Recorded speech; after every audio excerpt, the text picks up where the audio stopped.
शहर के एक व्यस्त बाजार में कालू कबाब वाला नाम का एक छोटा सा ढाबा था। ढाबे का नाम भले ही कबाब वाला था, लेकिन यहाँ शुद्ध शाकाहारी खाना बनता था।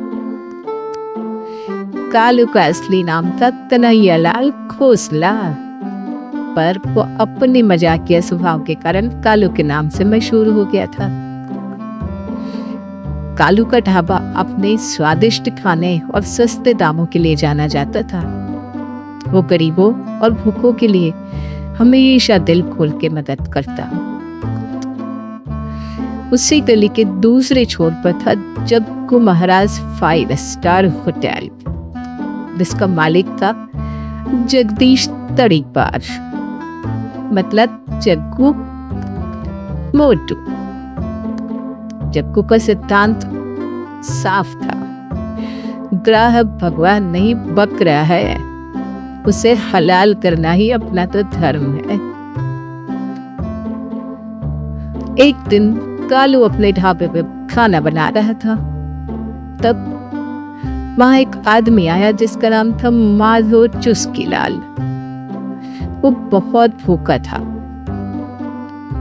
माधव ने कहा, बेटा, मैं 2 दिन से भूखा हूं, क्या कुछ खाने को मिलेगा?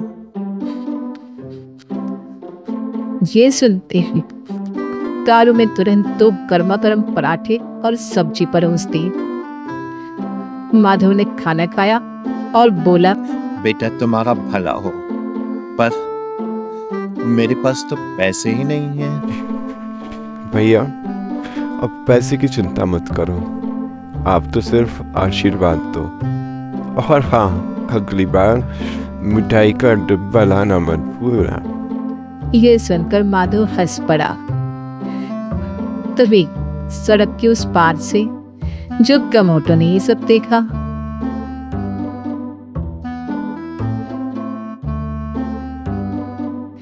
उसके दिमाग में शैतानी प्लान बनने लगा। जग्गा ने अपने चमचों को बुलाया, पप्पू पकौड़ी और भोलो बटर चिकन। ये कालू हमारे धंधे में टांग अड़ा रहा है, इसका तो बाजू बजाना पड़ेगा। अरे मालिक, प्लान क्या है ये तो बताओ। कैसे हम उस कालू को सबक सिखाएंगे? प्लान ये है कि हम कालू के ढाबे में मुफ्त खोरों की भीड़ लगा देंगे और फिर उसका दीवारा निकल जाएगा।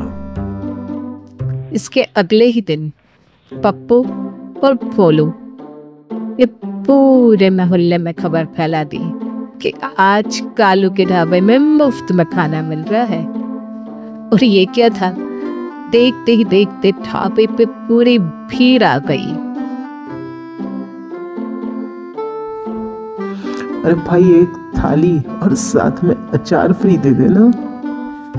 अरे भाई, चावल थोड़ा ज्यादा डालना, मेरी भैंस को भी तो भूख लगी है भाई। हम दोनों मिलके खूब सारा खाना खाएंगे आज तो। कालू को समझते देर नहीं लगी कि ये जरूर कोई साजिश है, लेकिन उसने किसी को भूखा नहीं लौटाया। अब इसी तरह दिन बीतते गए और कालू का ढाबा फलता फूलता रहा। जग्गू की साजिश कालू के आगे चल ही नहीं पाई।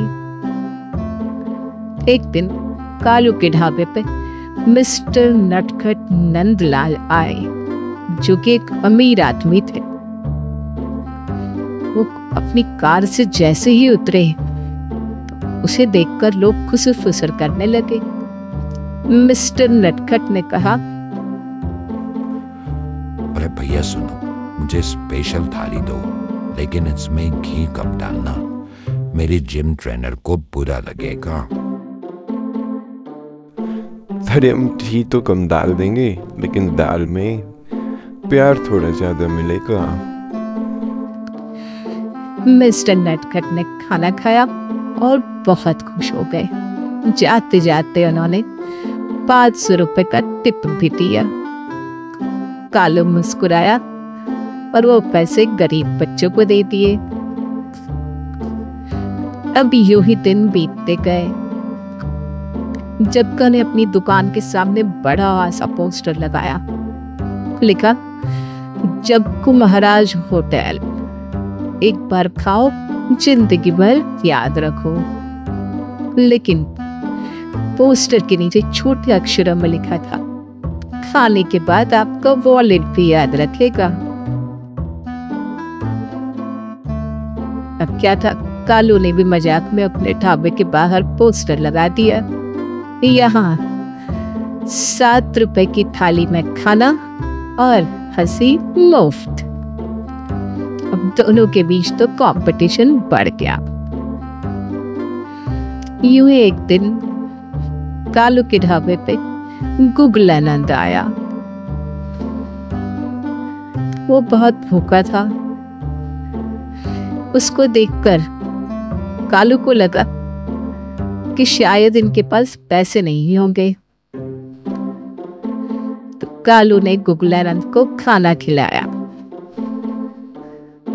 खाना खाते से ही गुगलानंद को बहुत अच्छा लगा, क्योंकि उसने बहुत दिनों से खाना नहीं खाया था। गुगलानंद ने कहा, तुम्हारे इस भोजन की शक्ति से ही तुम्हारा नाम पूरी दुनिया में फैलेगा। गुगलानंद के जाते ही ये कैसा चमत्कार हुआ कि कालू के ढाबे पे आने वाले ग्राहकों की संख्या तो 10 गुना बढ़ गई, और वहीं जग्गा के होटल में सन्नाटा छा गया।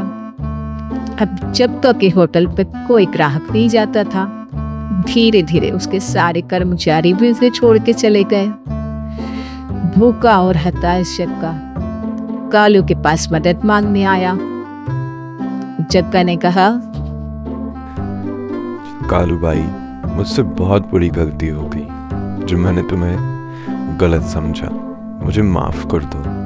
अब मैं हमेशा गरीबों के लिए काम करूंगा और कभी किसी की बद्दुआ नहीं लूंगा।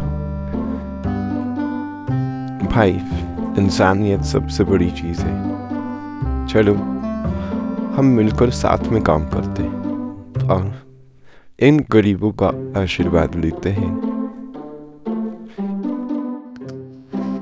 तो इस तरह से कालू और जग्गा की दुश्मनी दोस्ती में बदल गई।